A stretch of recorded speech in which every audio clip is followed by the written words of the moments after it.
Please welcome to the stage Shehzan Mohammed, Head of Production.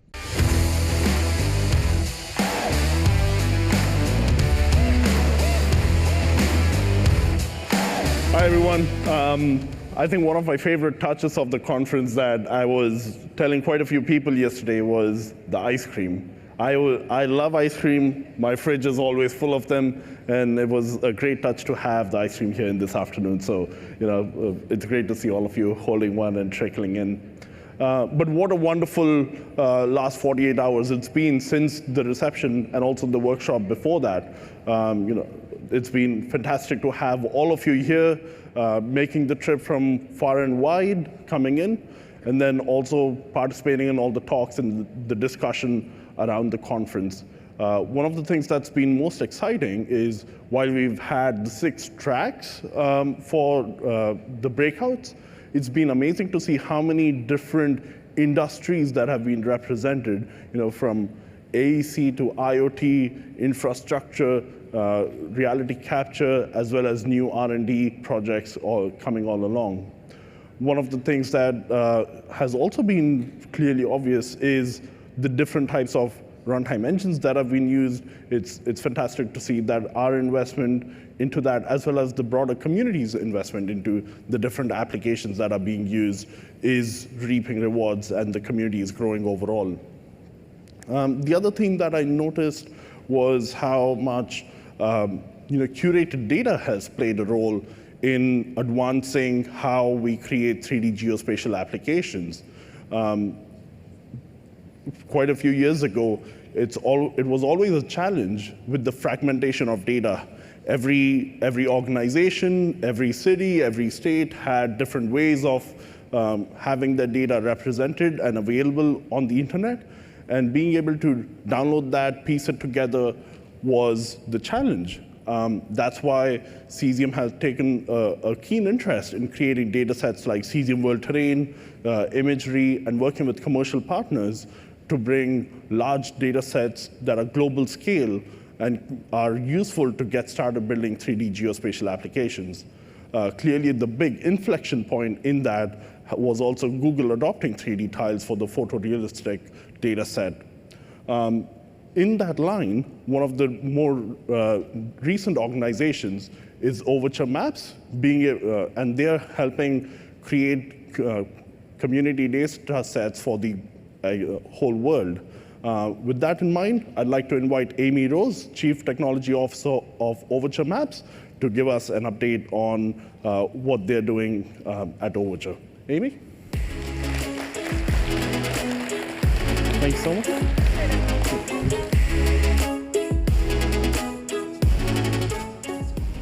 Hello, everyone.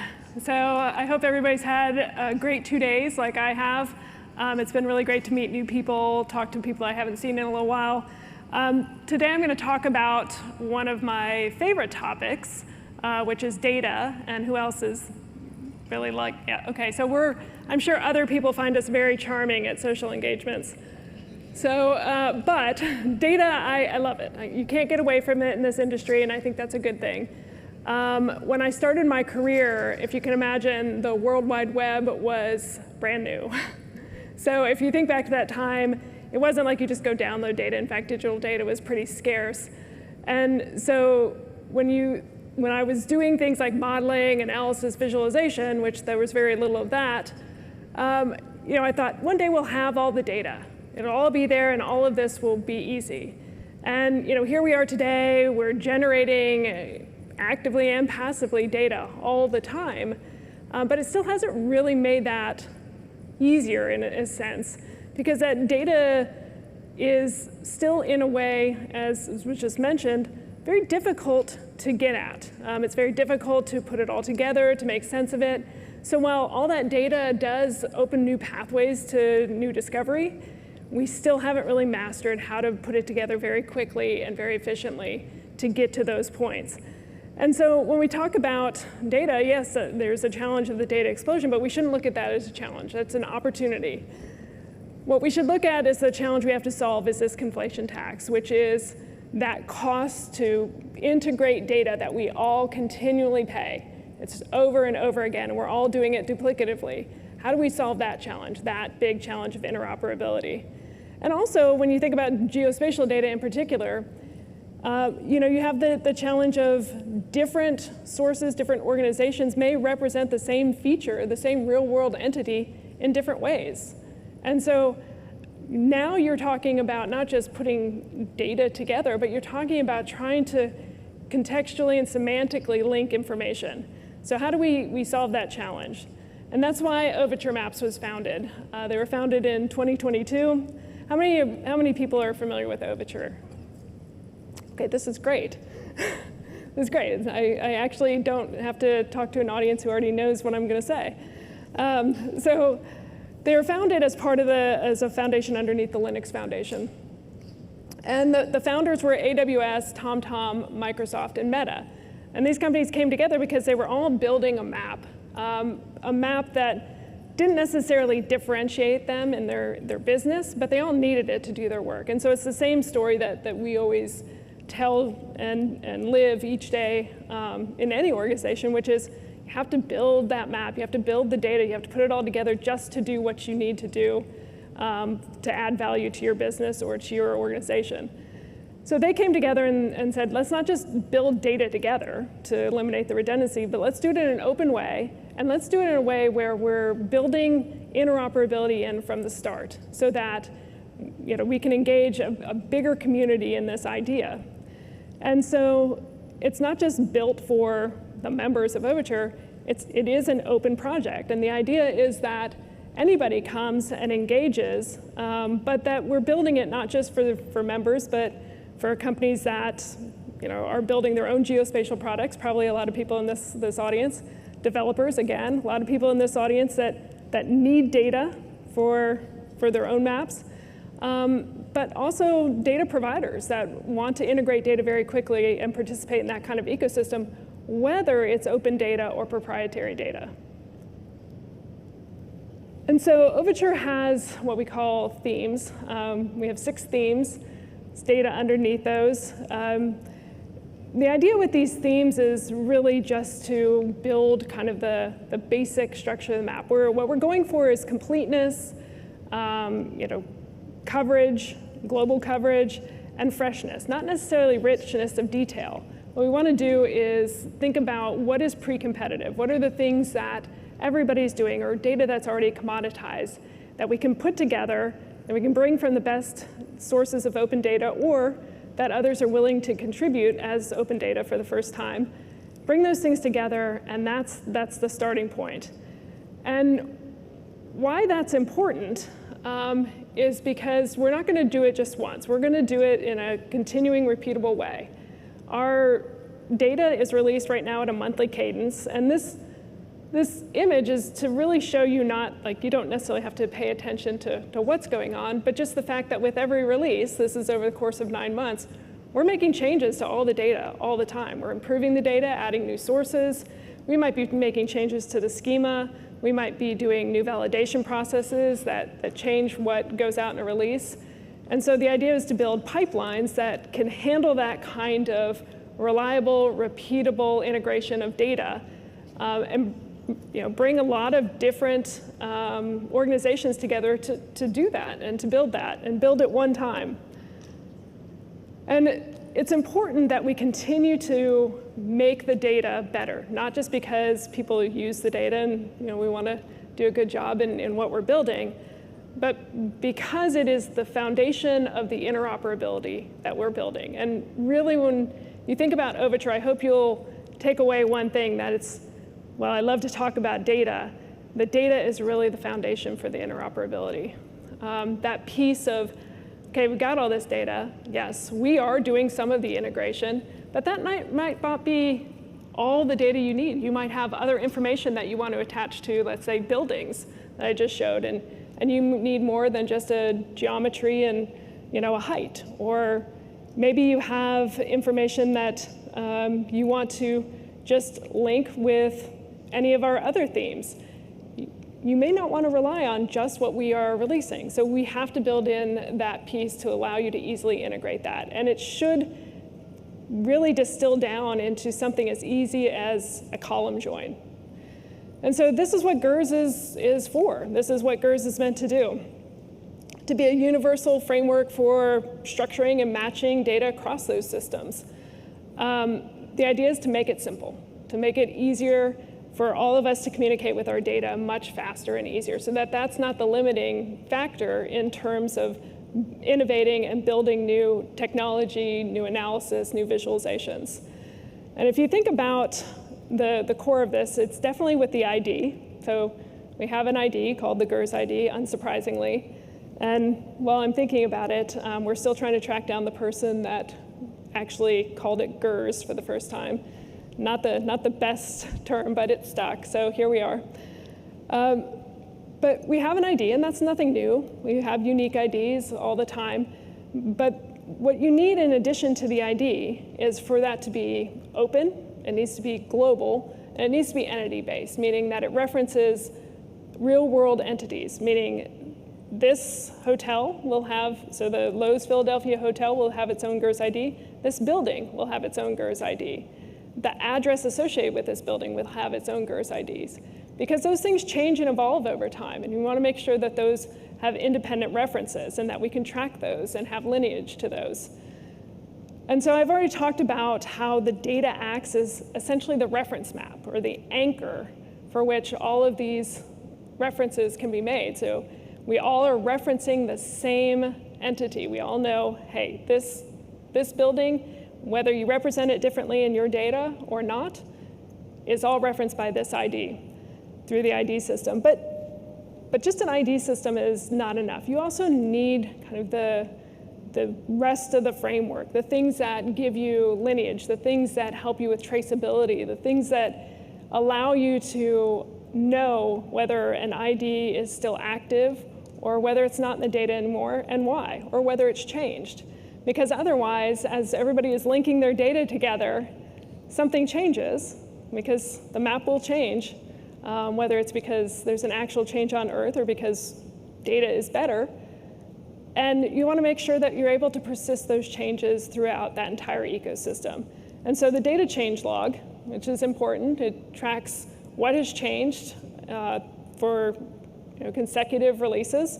Bridge files, which are pretty interesting. They're really just the mapping of GERS IDs to other source IDs. And we kind of stumbled on that accidentally. We're bringing all this data into our pipelines. We're doing all the matching of all this data up front. And then we're producing this file that is basically what we consider kind of a lookup table.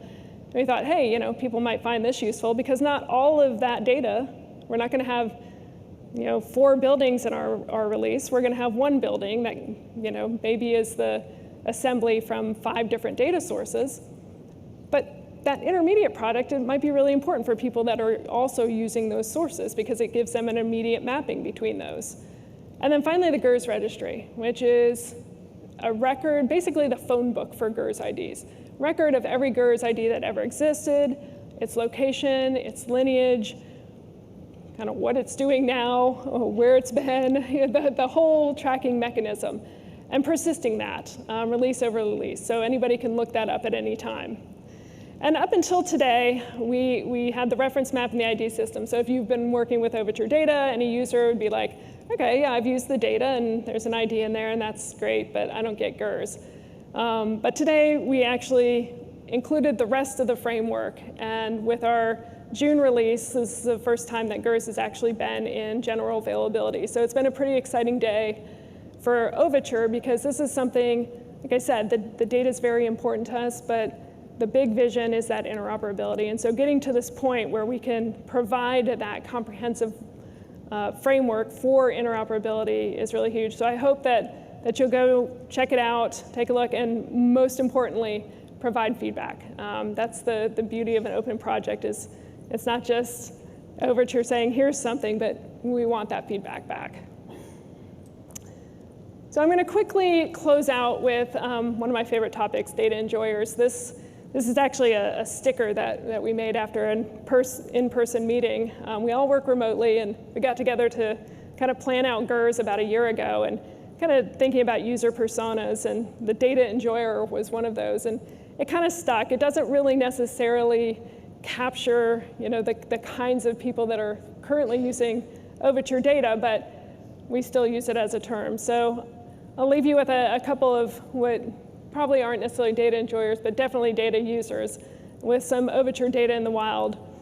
This is a really great example of the power of combining open standards, open data, and open source. And if you think about that, bringing all those together and being able to do some really powerful things is an incredible way to continue to cultivate this ecosystem, taking advantage of what's out there in the open and building on that. Next one, this is really cool. This is, when I started my career, this is mind-blowing, where you're chaining together two open source technologies to very quickly analyze massive data sets and then visualize them in a 3D environment, and doing it very quickly.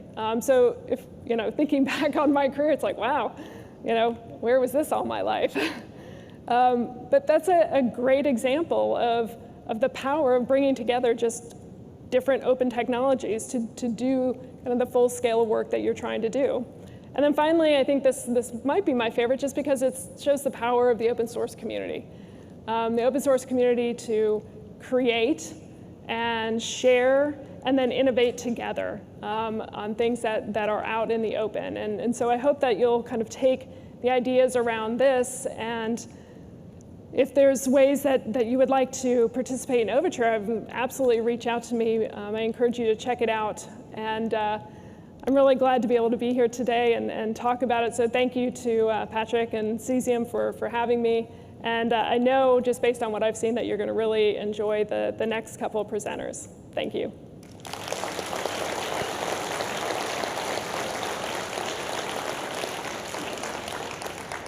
Thank you, Amy, for that wonderful talk. We have time for maybe about 2 questions, if anybody has for Amy. We have one here.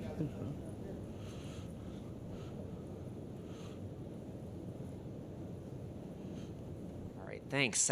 Great presentation. And I'm sorry if my question's naive because I didn't look at the website or the technology, but are you using blockchain for this? Because it feels like a ledger, distributed ledger-based problem set. We are not.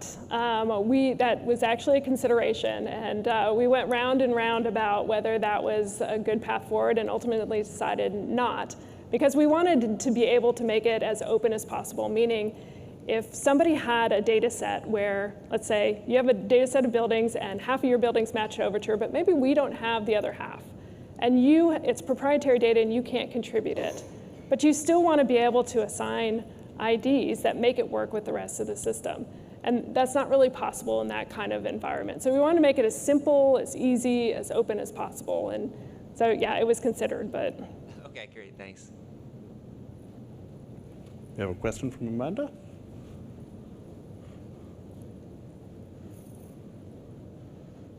How do you define what your authoritative source of truth is for the data that you get? Well, we don't. So one of the great things about the way we've designed the pipeline is that all the sources that we bring in, we go ahead and persist in what we call our corpus. And so we match them all. So if we have the same building from 6 different sources, we're matching them all, but still keeping them, still preserving them. And it's only at the very end of the pipeline that we merge them all. But we're still tracking the sources, we're tracking the provenance of those, where we got them, the metadata, when it was downloaded or acquired.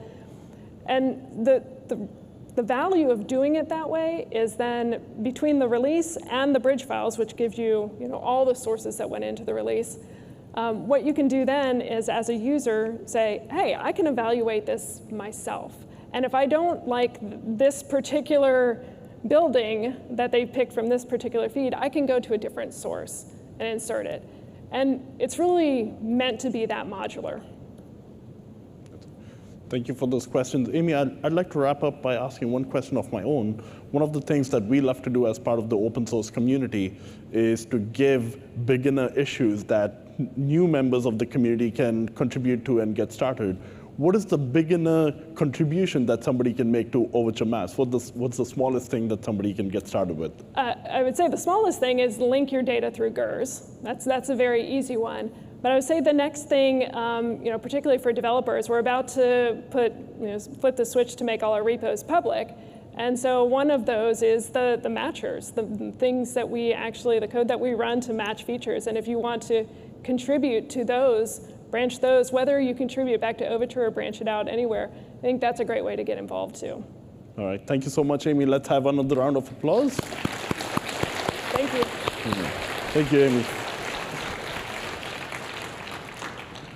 All right, next up, so I think it was about a month or two ago that our business development team did a presentation at what we call Demo Day, a weekly all hands that we have on Friday, where we share some of our biggest wins, new features, team events, as well as business wins.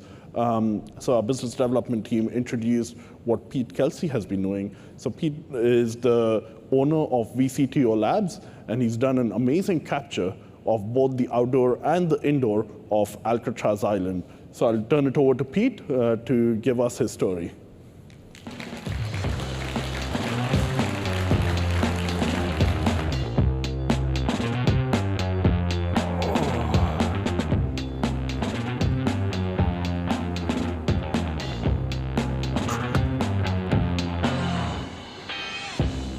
Voila. Afternoon.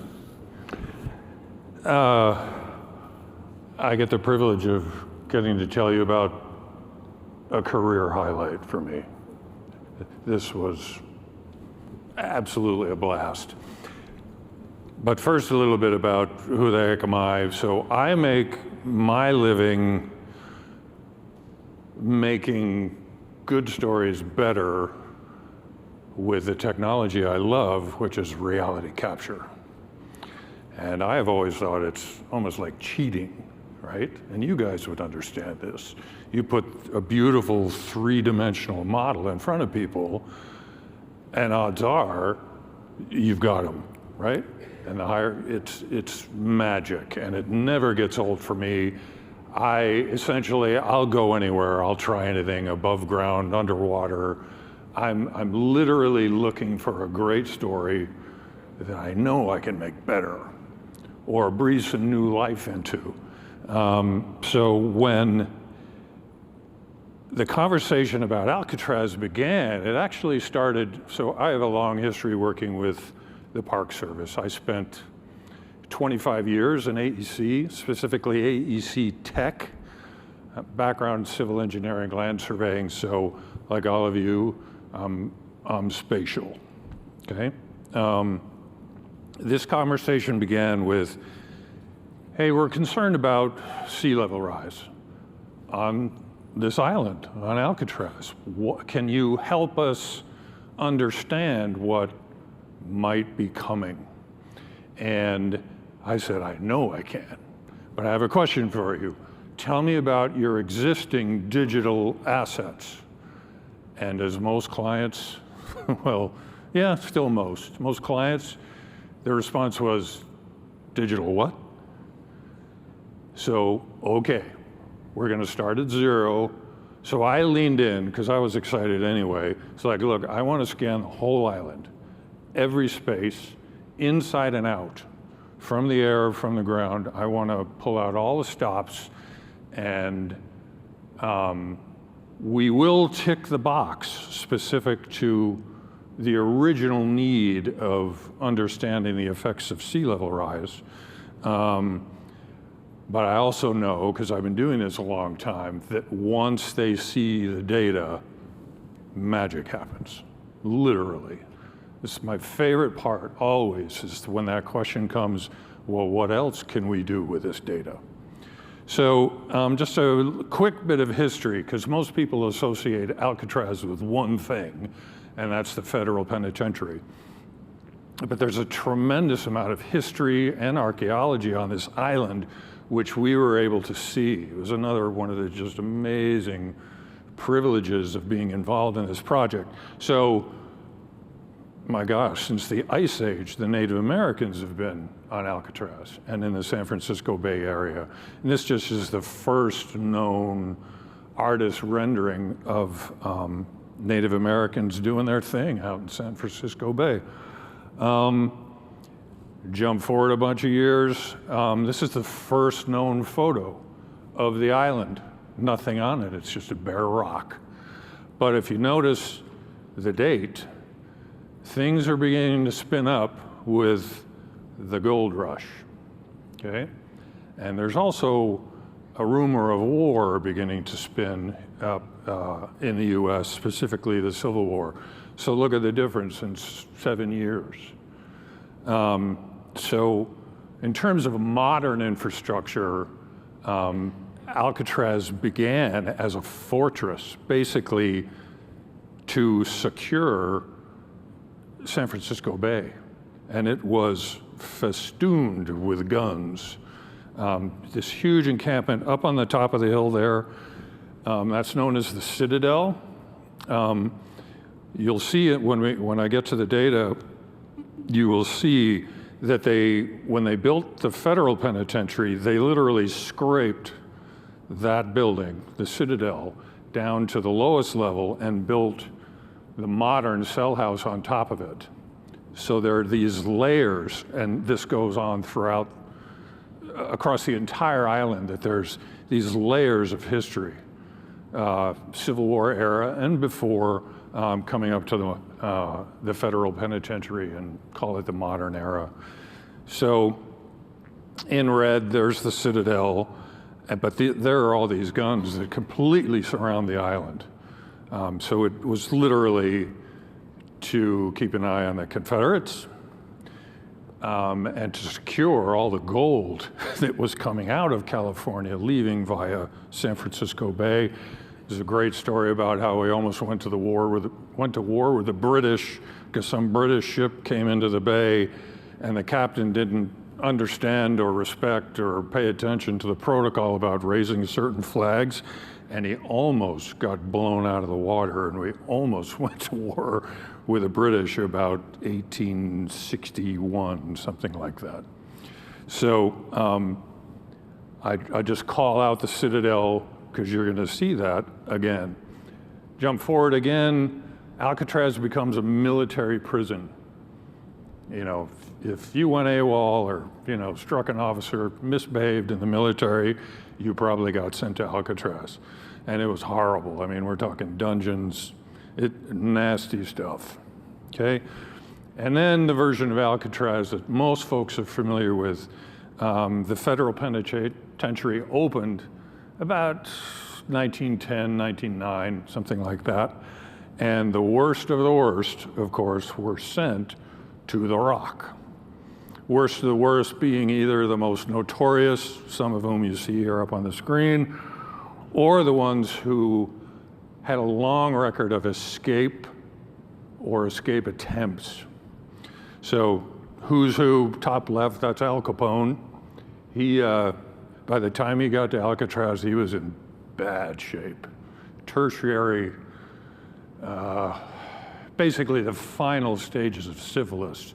He spent most of his time in the infirmary, mumbling to himself. Next to him, the bald guy with the tie, that's Robert Stroud, the Birdman of Alcatraz, made famous in movies and whatnot, but he was hated, despised, and feared in Alcatraz because he was full-on psychotic. Full-on psychotic. I mean, he killed a guard in Washington State, the federal pen in Washington, and wound up on Alcatraz and spent 17 years in a cell by himself. I mean, anyway, top right, Machine Gun Kelly. Every time I look at that, it cracks me up. I mean, who gets to wear a fedora in their prison photo, right? It's whatever. Under him, that's Doc Barker, who met his end trying to escape from Alcatraz, was shot dead. And then bottom left, few people know that Whitey Bulger actually did time on Alcatraz, so that's Whitey Bulger. Almost done with the history lesson. 1946, this was nuts. It was known as the Battle of Alcatraz. There was a riot in the prison. The prisoners took over the cell house. The Marines were called in, who were just back from Okinawa, because you notice the date, it's right towards the end of World War II, and the Marines mortared, machine gunned, basically to put this riot down. More on that in a minute when I show you where some of the archaeological evidence of that. And then these three guys, the only known three guys to have escaped from Alcatraz, the Anglin brothers and Frank Morris, remains an open case with the U.S. Marshal Service. FBI closed it years ago, but because whereabouts still unknown, it's still open with the marshals whose charter is to find fugitives. Okay, so this is where it got really fun. So the Park Service told me, after I said what I wanted to do, and we looked at calendars and schedules, they said, we're gonna give you 3 weeks. Okay. I started thinking about logistics, and my first thought was, it's an island, and the only way to get out there is on the tourist ferries. Well, the first one's at 8:30, it's the employee boat. The last one leaves the island 4:30. And I knew right away that there was no way I was going to be able to get this done based on the ferry schedule. So I asked, can we stay on the island? And the Park Service said, yes, but you'll have to sleep in cells. And I completely lost my poker face. All professionalism went out the door. I was literally like, really?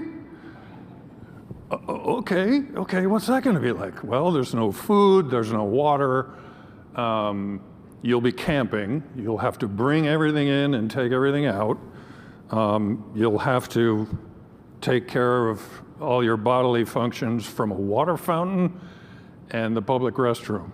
And we're like, bring it, let's go. So that was, but it also touches on some of the logistical challenges of this project. The first one we overcome, we didn't have to depend on the ferries because, oh, by the way, 7,000 people per day come to Alcatraz and it never closes.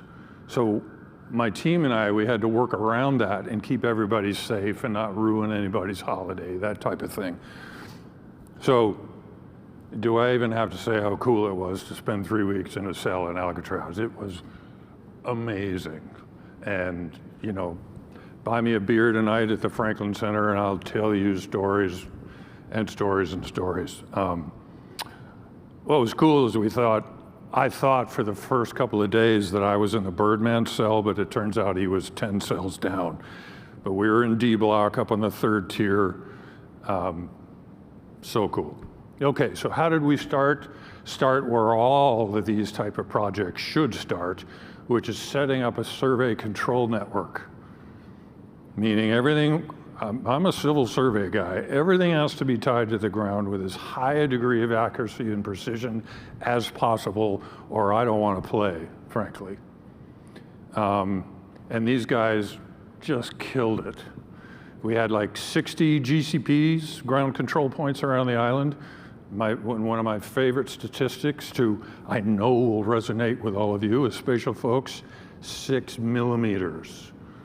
So when people ask me about accuracy, precision of the data, we got 6 millimeters in X, Y, and Z. Gives me chills bragging about it, but it's not about me, it's literally about the team, which I'm beginning to introduce you to.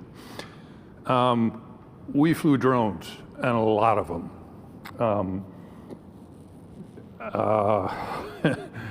which was a challenge. How about we start with weather? This is San Francisco Bay, right? We gotta have good weather or we can't fly. Precip of any kind, fog, rain, whatever, we're grounded, we can't fly. We have to be safe. And of course the idea is to get the entire island, so we conducted operations from the roof of the Sal House. It was the only logical way to do it. This is a really cool drone. Any drone pilots in the house? A few? Yeah, cool. This is a Inspired Flight 1200i. a heavy lift drone with Phoenix LiDAR Ranger 120. And if you're a nerd like I am for LiDAR scanners, once you use a 5-return laser, you will never go back. And when you see the data, you'll see what I mean. It's just an astonishing sensor. For the photogrammetry, we used a FreeFly Astro with a just fabulous 61 megapixel sensor, SLR camera. Flew the whole island, I think like, if memory serves, I think it's like 4,000 images, something like that. And of course, and if I haven't said this already, the idea, my vision was to mash all this data together. So we've got drone-based LiDAR, drone-based photogrammetry. You'll see the SLAM LiDAR, the ground-based stuff here in just a second. What a cool piece of kit this is. This is the E3 or Elios 3 from Flyability. This thing, LiDAR, 4K video, and its own light source. And it's in a cage, so you can send it into, it can bump into things and it won't crash. It's really, really slick. And we sent this thing into the worst places on the island. For example, this is down in the Citadel, and this is a 160-some-year-old sewer. This is the original sewer for all the troops who are in that fort up on top of the hill. We flew the Astro with, this is the hover map SLAM scanner that it's flying, which is underneath it, in the cell house at night, which was, again, coolest, one of the coolest things I've ever done. But why? Well, you know, if you know LiDAR, it's all about maximizing coverage with a line of sight device. And you can imagine all the shadows, occlusions that all those bars cause, right? So we flew it, we walked it, we got as much coverage as we possibly could. This is also the hover map. I'm in love with this thing, frankly, just because it's so flexible. So you can hang it from a drone. You can put it on the end of a pole like this and stick it into some, you know, places you couldn't access otherwise. And it's got a really good laser on it. So, I mean, we got really, really precise data. You can also put it on Spot, the robot dog. Spot was an incredibly valuable piece of kit because there are buildings on Alcatraz, just because some of the architecture is so old, that have lead and asbestos issues. And I didn't want to go in or send any of my people in, so Spot. We can send in Spot, Spot comes out, we wipe Spot down, and we're good to go. Hover map on a backpack, so just go for a walk.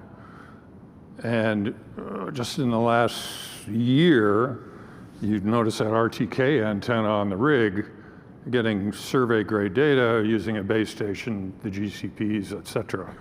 So if you know SLAM LiDAR, SLAM has had a bad rap for a while about, well, data slips and drifts and that kind of thing.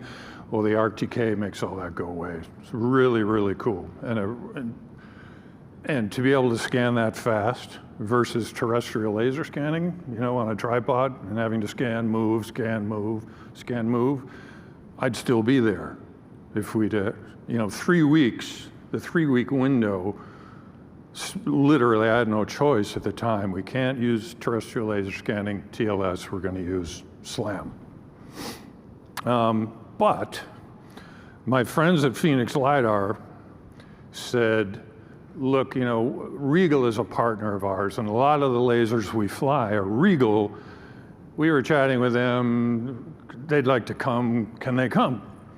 And I said, why not? It's not really a TLS type of gig, but why not? I'd love to, you know, let's see what they got. So this is one of the 2 scanners they brought. I forget the model, it might be a 6000i, that's a bit of a guess. But anyway, they were telling me, oh, this is our scanner that can get returns past 2.5 kilometers. And I was like, yeah, show me. And they showed me. I couldn't believe it. They put that scanner on the top of the cell house and got a fair portion of the San Francisco skyline. Blew my mind. Couldn't believe it. So a really nice, happy accident, I guess, that, and just thrilled that they came and were able to contribute like this to the project. So I'm up here doing the talking, but these are the folks who made it happen. And what's a couple of the other astonishing parts of this project is it was all pro bono. No money changed hands. I didn't make a dime.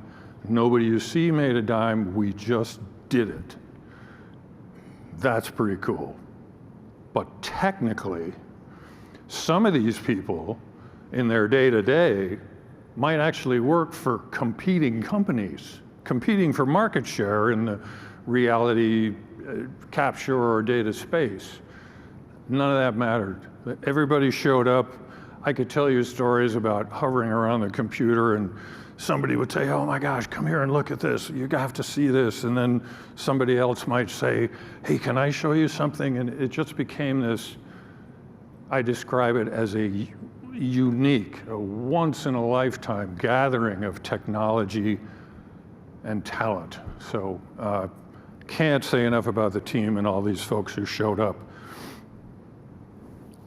And here's a look, if you like a list, when I say we brought it all, we brought it all. And it was great.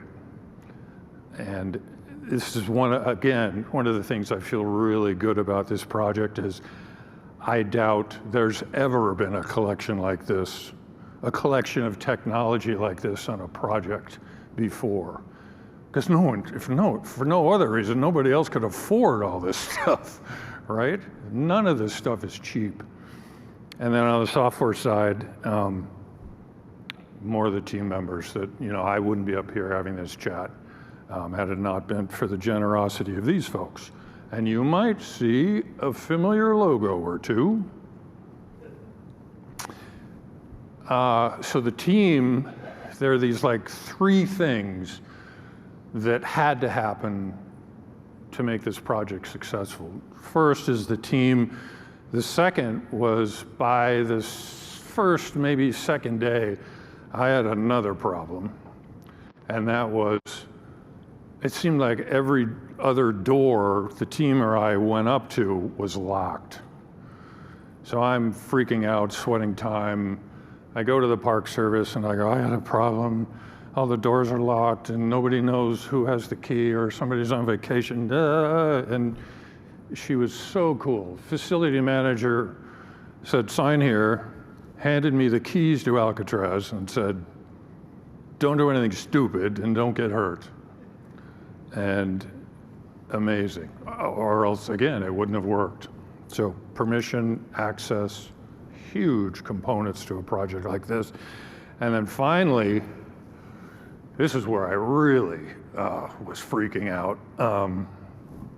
As you can imagine, the Wi-Fi on Alcatraz sucks, okay? So the cloud was out. If you know anything about reality capture, the data is, we're talking large data files. So to be pushing them up and down, to and from the cloud for some cloud-based post-processing workflow, not gonna happen. Okay. So the team and I, with our 4 or 5 laptops, which are pretty stout laptops, can we do this locally?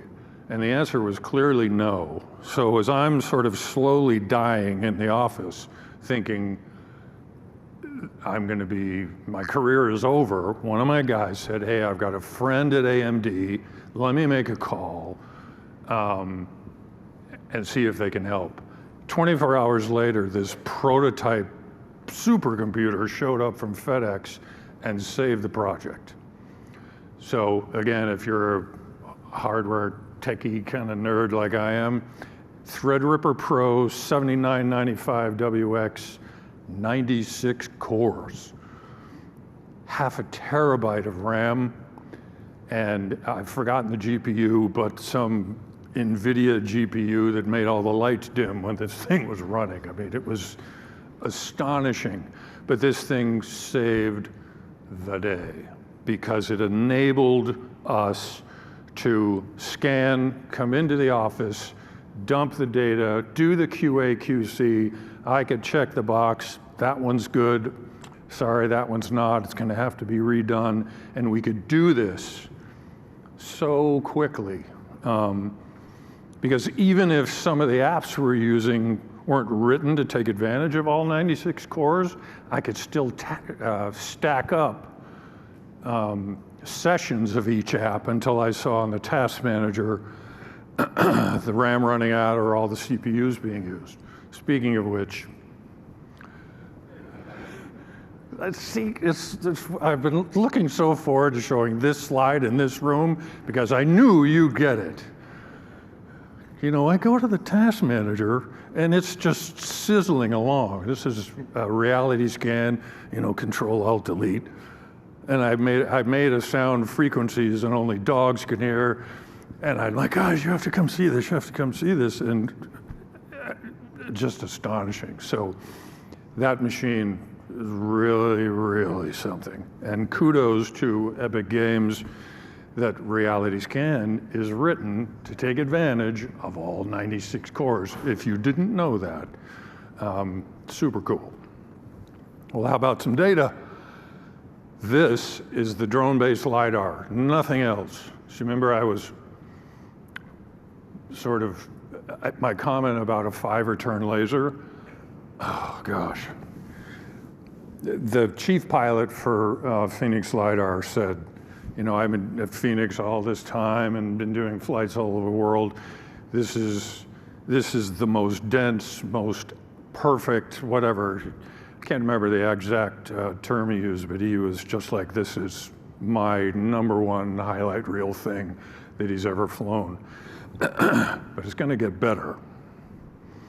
Just some SLAM data integrated with some of the airborne LiDAR, which I love this part of it because now we are making the invisible visible. No one has ever had this point of view. You can't see through a lighthouse. Oh yeah? Yes, you can. It's the greatest part of what I do is what in television they call the reveal, right? It's just, it never gets old. This is all SLAM data, by the way, all of it. So all the interiors were done with SLAM with 2 hover maps, and that's just a quick look at that. All colorized, of course. That went by pretty quick, but you may have noticed the dungeon, the lowest level of the old Citadel, flew by in that pretty quickly. The 1962 escape. You don't go to Alcatraz and sleep on Alcatraz, have the place to yourself and have all the keys and not spend a little extra time scanning the escape route. So we did it all.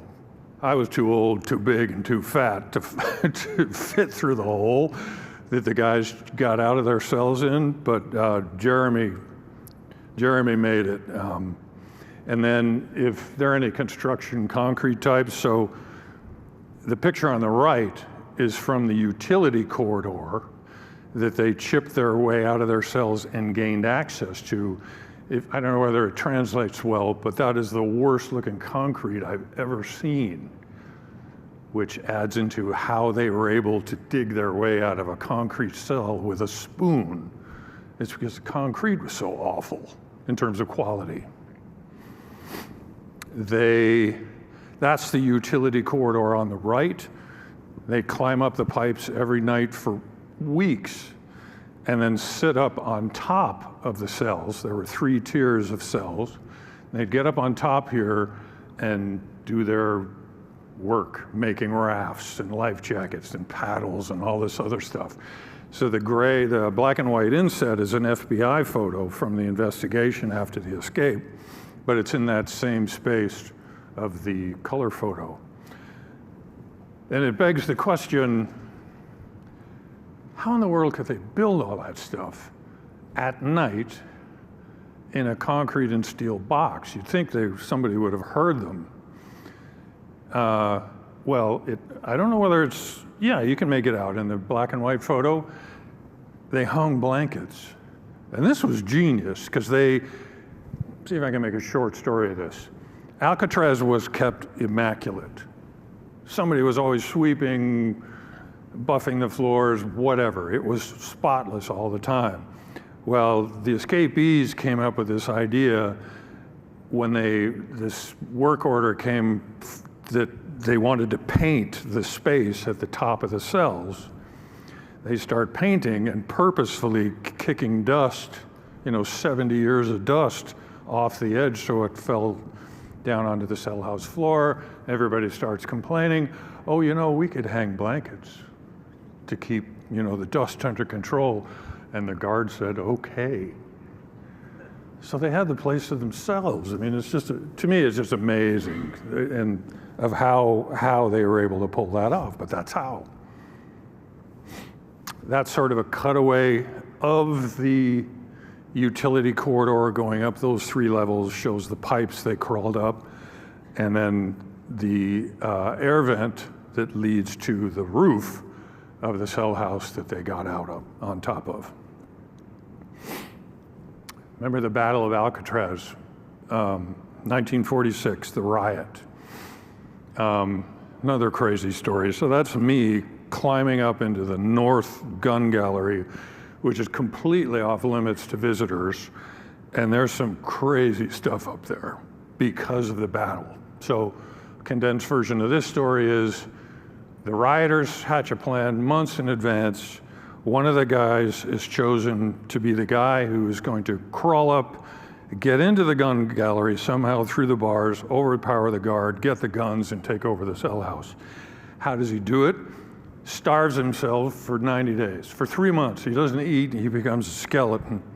On riot night, his partners strip him naked, grease him up, put this bar spreader that they've fabricated in the shop in his hand, and he crawls up where I am, stark naked, quietly, spreads the bars, gets into the gun gallery, overpowers the guard, gets the guns, and the riot is on.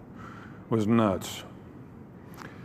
The graffiti on the right is amazing in terms of archaeology, history, right? And it all shows up really well in the scan data. I'm showing you this is graffiti from the guards who, logged long, long hours up there. The graffiti from the rioters, it's the most horrific, pornographic stuff I've ever seen, so I'm leaving that out. But it is in the historic record. Well, this is a quick scan we did to show that utility corridor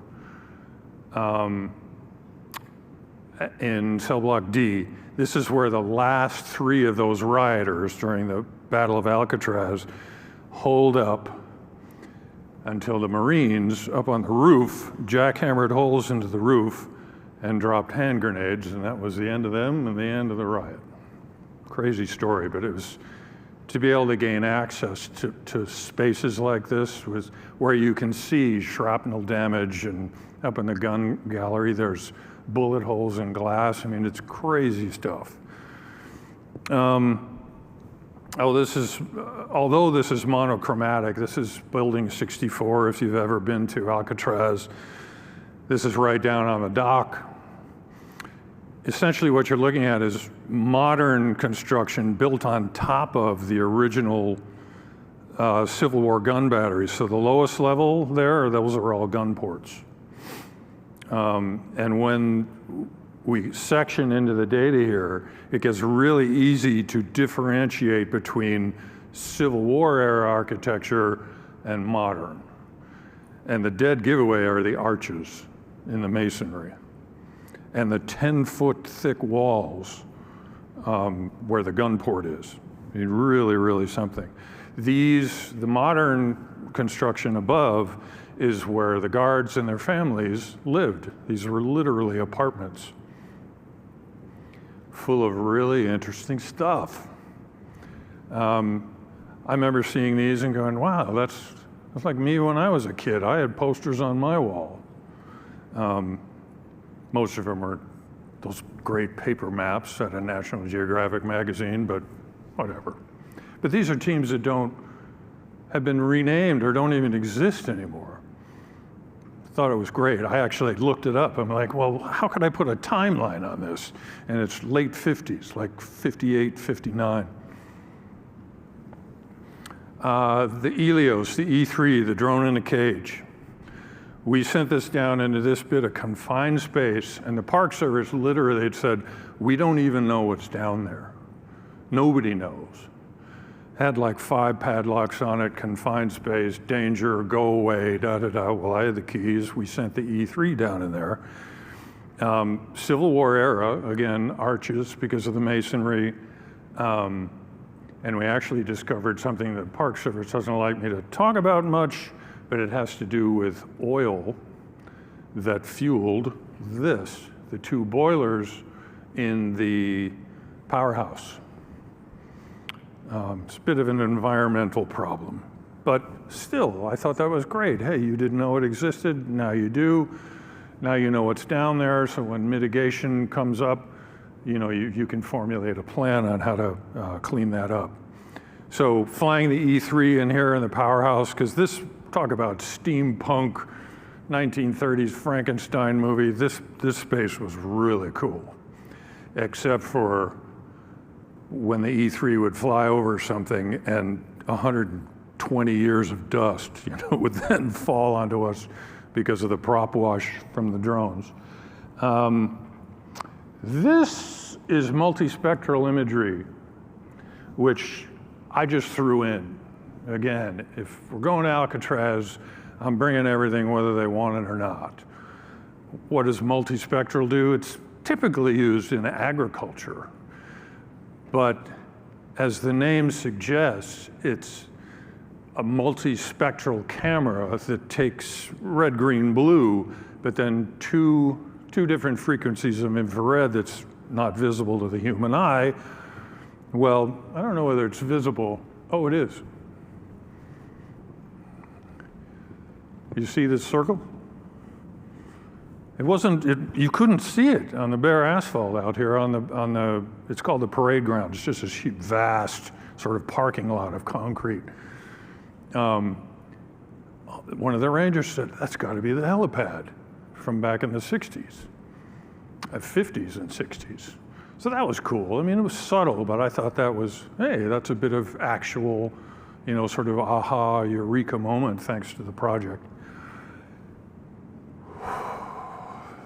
This is the photogrammetry. That 61 megapixel sensor. When I saw that chain link fence up there, I made another one of those squeal-like sounds because some of you probably know how I would have thought that wasn't possible in photogrammetry. A chain link fence from images, but wow. I was just thrilled with this when I saw this. This was actually done by the volunteers from Esri, of all folks. So thrilled with this. Well, what about when we start integrating it all together? You can do things like this. Remember that powerhouse? Making the invisible visible, cutting a section, giving the viewer a point of view that no one has seen before, getting people excited, getting people to say, my favorite question, what else could we do with this data? This is where the ideas come from. And I realize I'm preaching to the choir, you all speak fluent 3D, but it's what we have in common. There's another quick look. I always love this one. This, you'll see a section being cut in through a modern building, this gabled roof, which abuts the original gatehouse to Fort Alcatraz, or whatever it was called. And because they abut each other, the original gate is obscured until you cut a section And you can see the gate. Alcatraz Island, 1857. It's pretty cool. If you go to Alcatraz, everybody has to walk through this gate to go up the hill to the cell house. Everybody. When you go there, look up, because you can see these letters. The gap is about like that. So, because when we were working there, you watched thousands of people go through this gate and they have no idea there's something really cool right over their heads. It just keeps getting better. Epic Games. This is a reality scan, the Unreal Engine, twin motion. What else could we do with this data? How about that? I mean, wow. Super cool. And that's just tip of the iceberg. The folks at Epic are still working with this. I couldn't be more excited to see what they come up with. Another shot they created, again, Unreal, twin motion, created from all of the data mashed together. To me, it speaks for itself. Well, what about you guys? What about cesium? So Ben, where are you? There you are. So Ben, oh my gosh, this guy's blood and sweat is into what you're watching here, because he threw this together yesterday. Thank you, my friend. Because you can't come to a cesium show and not put cesium in my deck. So, yeah, amazing. And that's just getting started. Just getting started. So I'll leave you with this. So what else could we do with the data? Who better to ask than you, right? Because you're all fluent in this universal language of 3D, of making the invisible visible, of getting that emotional investment from anyone who sees your work. It's literally up to you guys. And for me, I literally can't wait to see what you all come up with. Thank you very much.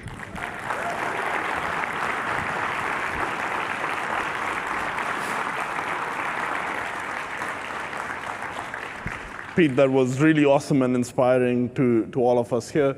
I think we may have time for one or two quick questions if anybody has. I see one from Joshua back there. Very cool presentation. What did you learn about sea level rise?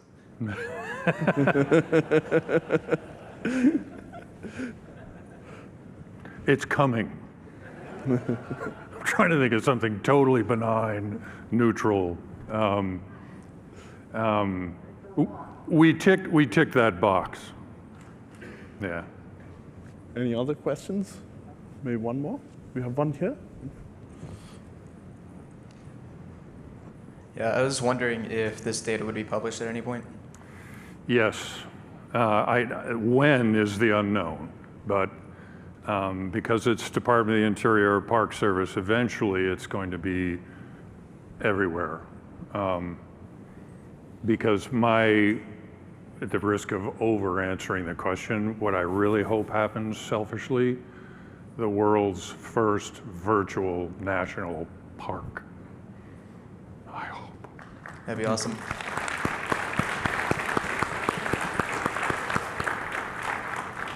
Pete, thank you so much for coming and sharing your story with us. Really inspiring. Thank you. Thank you once again. Cheers.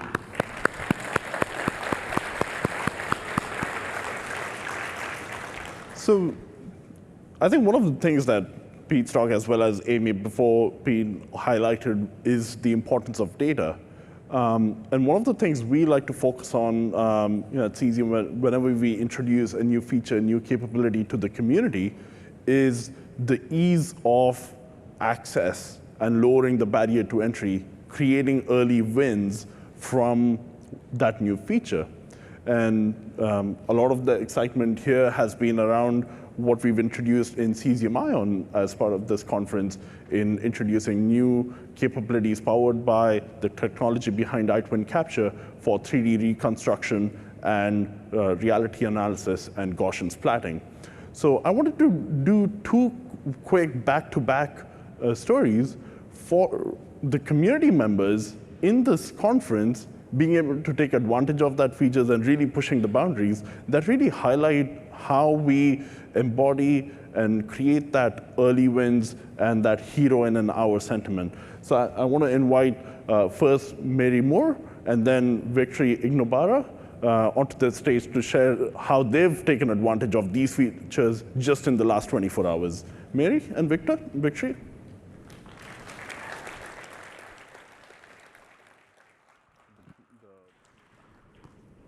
Thank you. Good afternoon. My name is Mary Moore, and I am a graduate student at Rowan University. I will be talking today about how I used 3D imagery with drone scans. I have my private pilot's license.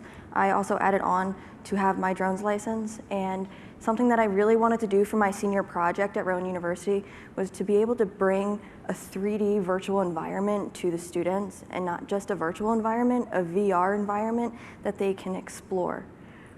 I got permission from the campus to fly my drone around and get some videos from the buildings, and I was able to upload those videos to Polycam and create these 3D models using photogrammetry.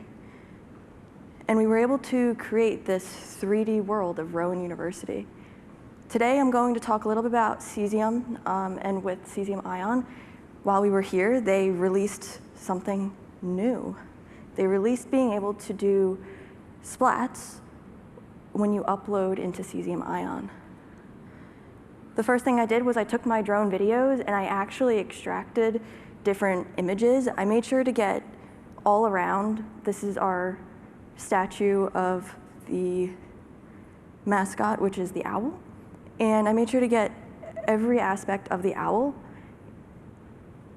I then went into Cesium Ion and I uploaded all those images, and I made sure to turn on the splats, which is the new, and the point cloud. And as soon as I was done that, I clicked to have it go through, and in a matter of seconds, it was uploaded to the cloud, which was really cool because everything that I've used before, it wasn't this fast. I was able to then go into Cesium Stories, where I was able to take those 3D models, which gave me a reality mesh and a splat, along with the point cloud, and I was able to bring those into a viewer to be able to see those models. But the one thing that I really liked about this is I was able to overlay it with the photorealistic 3D tiles, along with the Cesium terrain, right there on the Rowan University campus to see what it would look like. This was super simple and easy to use. I enjoyed using it, and honestly, it was the first time I ever created anything within the Cesium assets, and if I can do it, you guys can do it too. Thank you. Yep. That's awesome. All right. And so, just similar to the presentation she just had, this project specifically, this is Badagry, Lagos, Nigeria. I'm also a Part 107 drone pilot. We got invited by a company that does historical mapping to help essentially capture this site. This site has significant history, dates back to the 1400s, the island used to be a former slave port. So this structure that you see here is called the point of no return. Essentially, if you got to this point at that point, it marks your journey through the Atlantic. So we visited this island and captured the data. Actually, this is just no expensive equipment. It's actually a $199 drone for permission reasons. That was the drones we could fly. And that's me right there actually capturing the data. So this is a single orbit that we used to actually digitize this site. Captured way more data. But yesterday, obviously, when I talked to Renaud, and he mentioned that the Gaussian splats and the cesium solution for generating 3D models, point clouds and Gaussian splats are now live. It's like, yeah, I got to check it out. I have this video. I might as well just dump it in there and see what we get. So I extracted the frame from the video and did the processing and uploaded it to Cesium Ion. But I did a little more. So this is the model after it got generated from Cesium Ion, but placed within the software that our company is building on the Unreal Engine 5 called the Simulation Environment for Geospatial Assets. So the software leverages the visualization capabilities of Unreal, as well as some of its physics capabilities as well. So very quickly, like in minutes from uploading the data in Cesium, you could very quickly stream it into Unreal Engine using Cesium for Unreal. So what could you do with data sets like this, or what we've seen so far? You could make an immersive experience. You could create a video game. We're doing way more, essentially remodeling the entire site and making it like a virtual historical destination. So that's really just what the model looks like. And here is a close-up view of a Gaussian splat. And this was all possible with just that single orbit video that I showed you earlier in the beginning. It's a big deal. Essentially, Gaussian splat is going to allow us to capture less data, but also be able to get high fidelity models. Being able to, with Cesium now, you could essentially do it on the web, and I think that's just amazing. So that's some of the, I know some of you have seen these on LinkedIn, and just the outputs that came out of the little experiment that I did yesterday. These all happened under like a few minutes, like while I was in a session. I was really just mind blown. So thanks for the opportunity to show this work and this awesome technology, to be a part of it. And that's it. Thank you.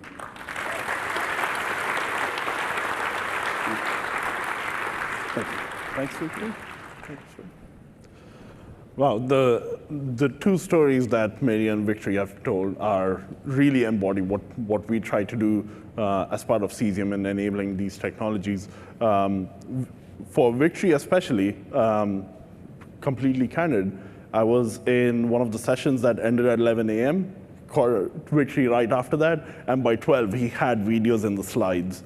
Data uploaded to Ion, videos rendered, and by 12 we were ready to hand the slides to our production team. So really a testament to that ease of access that we want to enable. As we come to soon to a close of this session, it's in a very bittersweet way because I've really enjoyed the past 2 days. And one of the things that has been highlighted is how many of you are using Unreal Engine. And they are a huge supporter and partner to us here at Cesium. So I wanted to invite Alban Bergeret, a senior solution architect at Epic, and perhaps one of our biggest supporters within Epic Games, onto the stage to share a few words with us. So Alban, thank you for joining us. Thank you.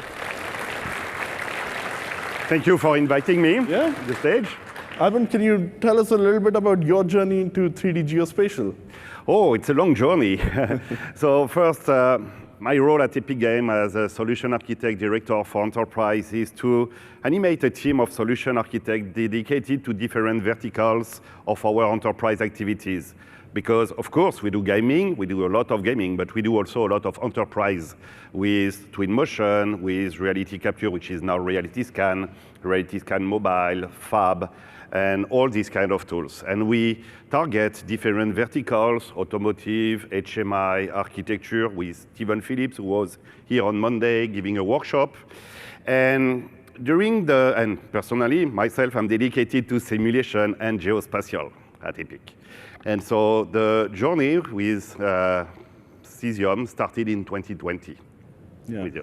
So I wanted to take this opportunity, since Alban mentioned 2020, which was when we launched Unreal. I want to get a quick show of hands. How many of you were doing 3D geospatial before 2012, which was before Cesium.js was open sourced? So a quick show of hands. All right, a few hands on this side.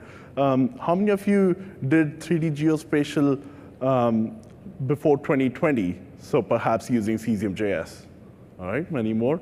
How many of you started with Unreal after 2020? All right, a few more.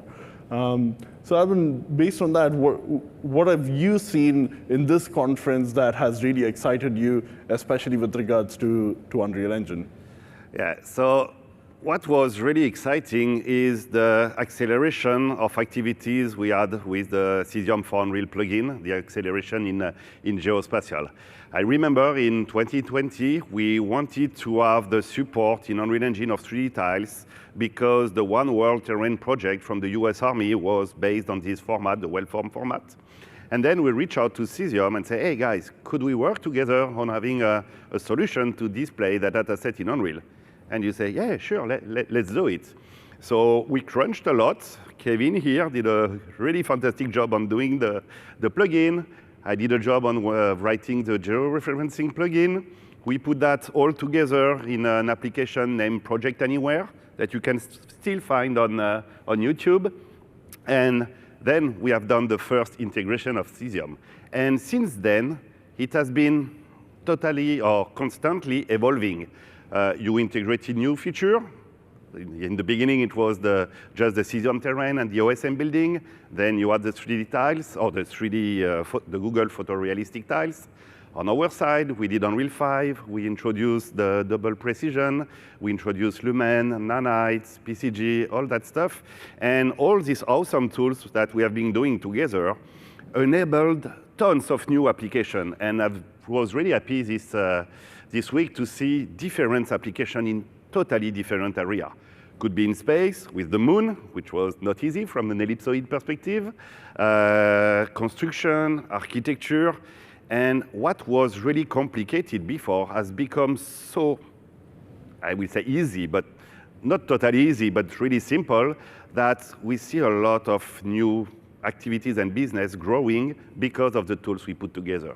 So that's my main takeaway for this conference. That's fantastic, and I completely agree with that.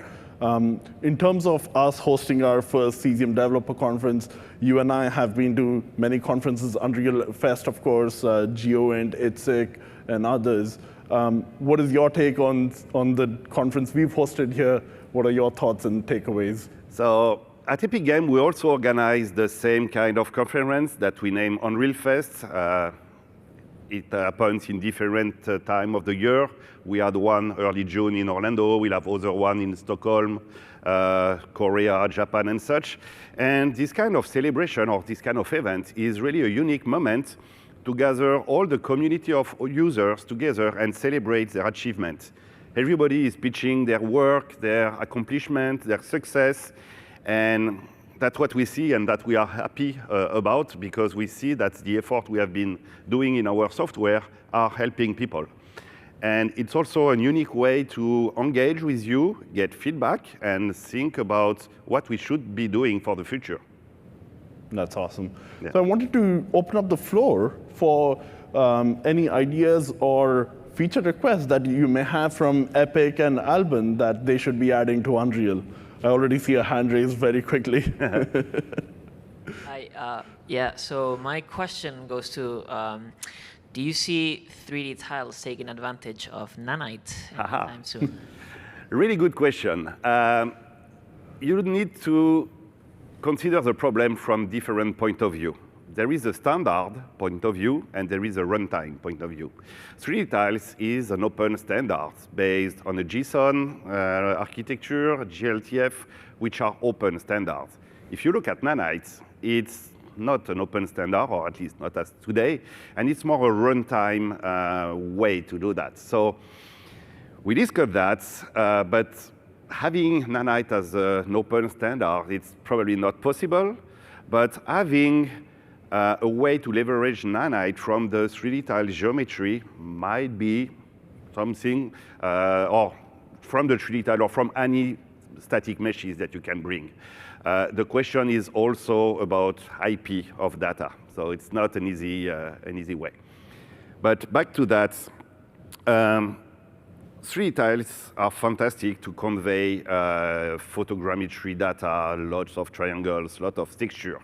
But we still need to do some efforts to go after that. If you look at the video games today, it's really neat. It's really high resolution texture everywhere. If you want to do a driving sim, you don't want to drive on the blocky photogrammetry road. So I think the future of digital twins will be a mix in between photogrammetry and procedurally generated data, so that you can have the right resolution, or at least the nice data where you need to, and complement that with photogrammetry for everything that cannot be generated.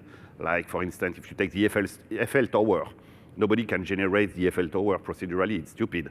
Just acquire it with photogrammetry, Gaussian splat, and whatever you want, and mix that with procedurally generated content. Yeah. Thanks, Alban. Any other features or questions for Alban?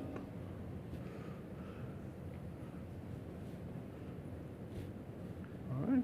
Nobody wants to speak about trees, foliage? Yeah? Yeah, because foliage is an important component of an open world. And rendering a good quality tree is complicated. We've been working in the simulation industry for 20 years. I made my first digital twin, real-time 3D digital twin in 2000. We have these cross-shaped trees with alpha mask. It was ugly. Today, we can do trees up to the needle or to the leaf levels with nanite geometries for trees. And that removes a lot of load from the rendering perspective. So you could be mixing this kind of acquired data set with instanced meshes or instanced objects just to have better visual again. Thanks, Alban. That was great to hear from you. Once again, thanks, Alban, for all of your support, and please feel free to reach out for anything related to Epic Games. Thank you. Thanks, Alban. Thank you, Shehzan. One of the other things that we love to do with the community is always ask for your input. Patrick opened with this, in his keynote yesterday. So here, with about 10 minutes or so left, I wanted to ask for all of your input in what you thought of this conference and perhaps what we could do to make this even better next year. So the floor is open for all of you for any questions, comments, or feedback that you want to share with us.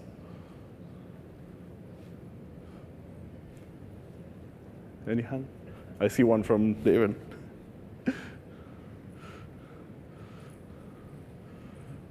Hi, I think a bunch of people have heard me from a few other sessions. Dave Schwartz from the Rochester Institute of Technology.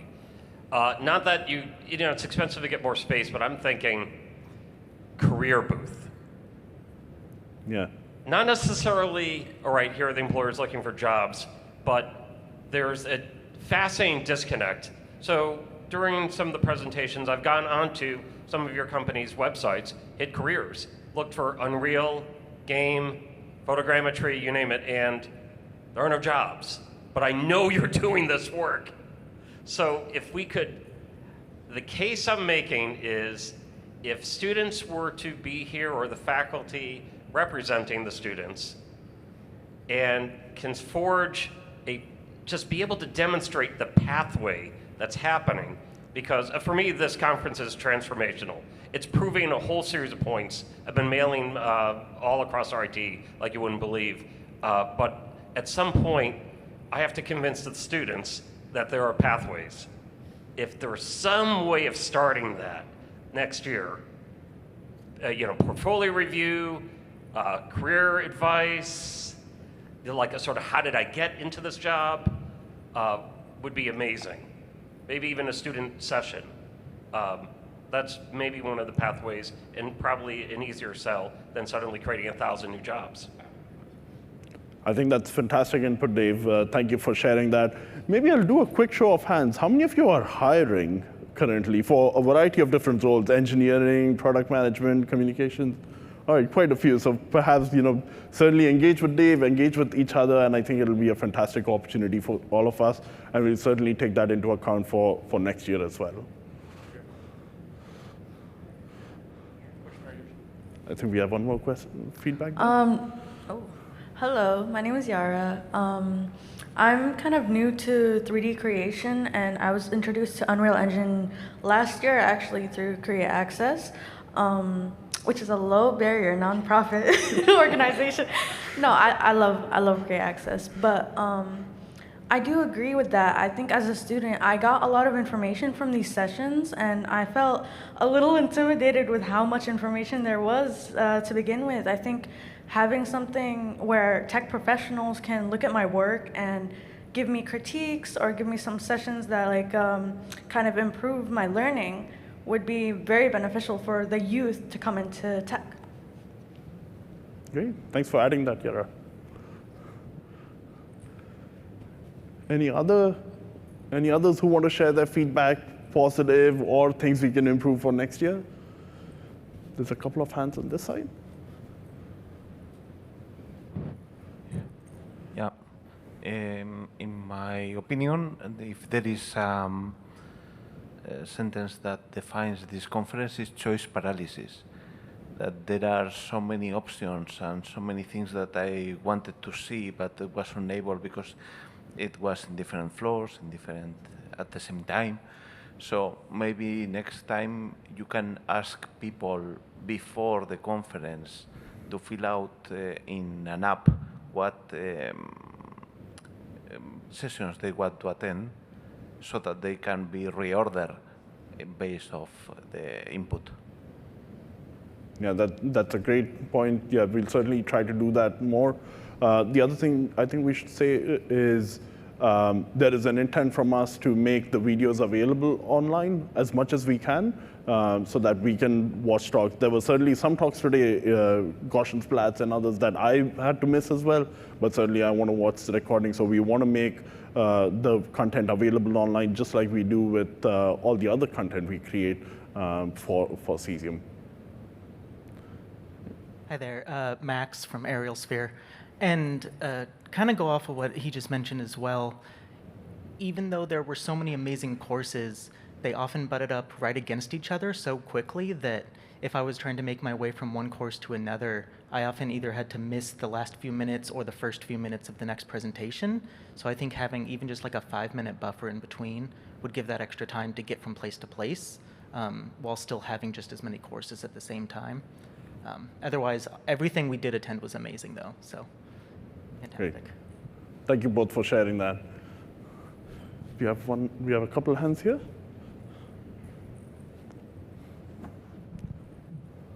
Hi there, Gabriel from zip code Wilmington. I have a suggestion following up with what he's saying.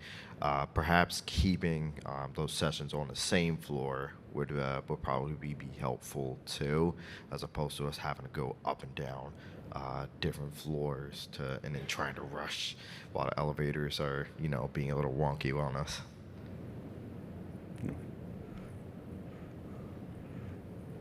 Mohammed, we had a comment here as well in front.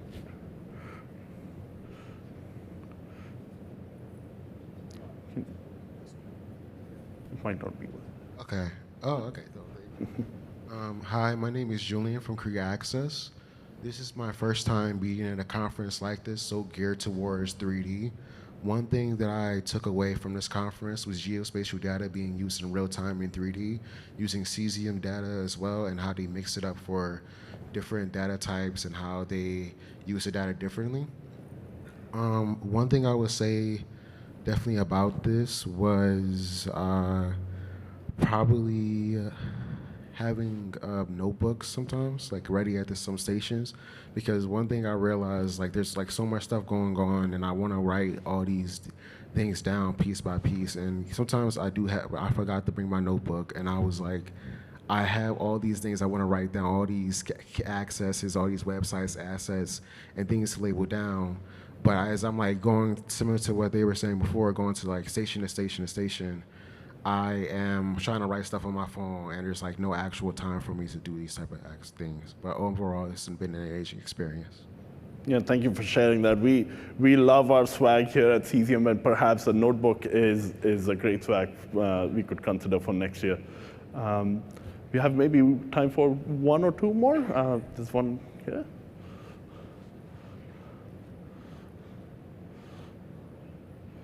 Yes, Matt with Project Geospatial.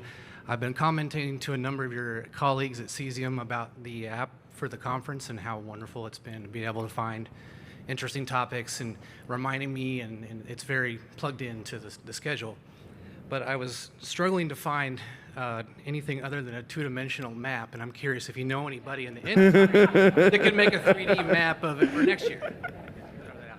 So certainly we'll consider that and try to put that together for next time. Before I wrap up and hand it back to Patrick, what did folks think of Philadelphia as a host city, especially those who came perhaps first time? Maybe can I get a show of hands for positive feedback on having Philadelphia as the host city for the conference? All right. That's great to see that. So once again, thanks to all of you. You make our lives better. You adopt our software and make our lives meaningful. So thank you very much for everything that you do with Cesium, and thanks for attending the last 2 days and bringing all this joy to the conference. With that, I'll turn it over to Patrick for his final words. Thanks, everyone.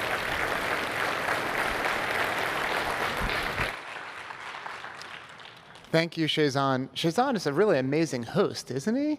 And then I was curious.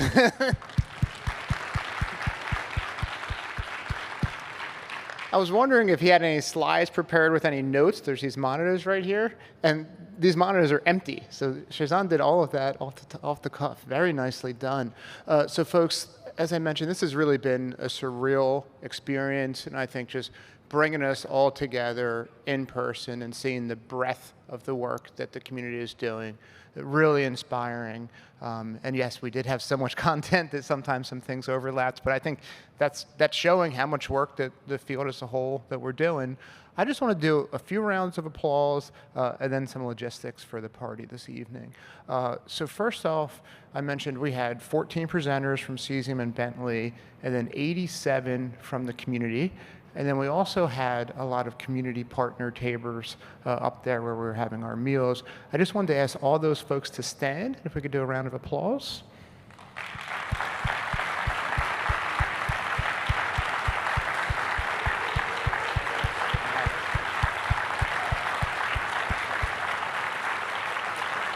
All right. Very nice, and thank you all for your contributions. So the other thing is this conference, I mean, it came together pretty quickly, and this is an event at a pretty nice scale. So I did want to thank all the folks from Cesium and Bentley who helped put this together. There's Chris Andrews, there's Kobayashi-san, there's Trent, there's Sarah, there's Alex, there's Dan. If everyone could just stand, please, we want to do a round of applause.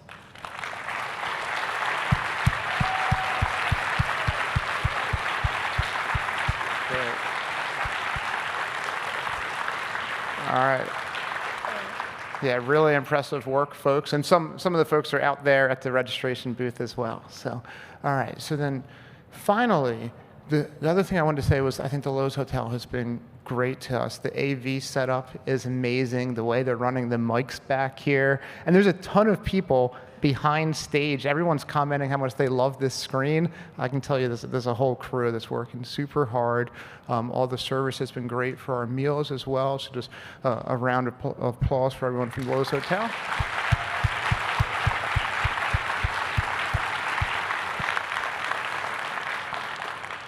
Okay, so lastly, we're going to wrap up with our closing party this evening. You may have heard of the person Ben Franklin, very famous person in Philadelphia, known for contributions to the Declaration of Independence, to electricity, and for the creation of the lightning rod. And there's a science museum named after him called the Franklin Institute. I've had a lot of people tell me that they went there for their 3rd grade class trip, or that was their big class trip in 8th grade, and they haven't been there since. So it's a great museum. It's also a fantastic venue for parties. If a company is doing like a holiday party, or if someone's doing a big wedding, they host events. So they're going to host our closing party that will be 6 to 9 p.m. tonight. We are going to be running buses, 4 buses in loops, starting from 5:50 p.m. if you just go down to the lobby here on the 1st floor. And please remember, and I need to remember myself, bring your badge as well. Cool. So folks, look, thank you all for this amazing conference. We look forward to celebrating with you tonight.